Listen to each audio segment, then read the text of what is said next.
Hello, in this video I'm going to show you how you can turn on or off the dual device connection on your Soundcore Liberty Pro 3.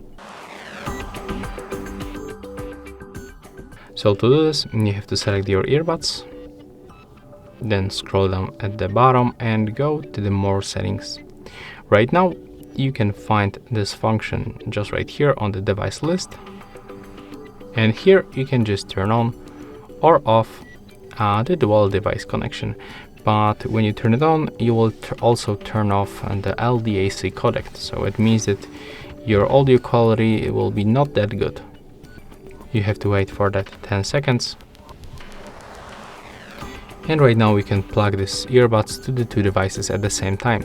And that's all for this video. Hope you like it.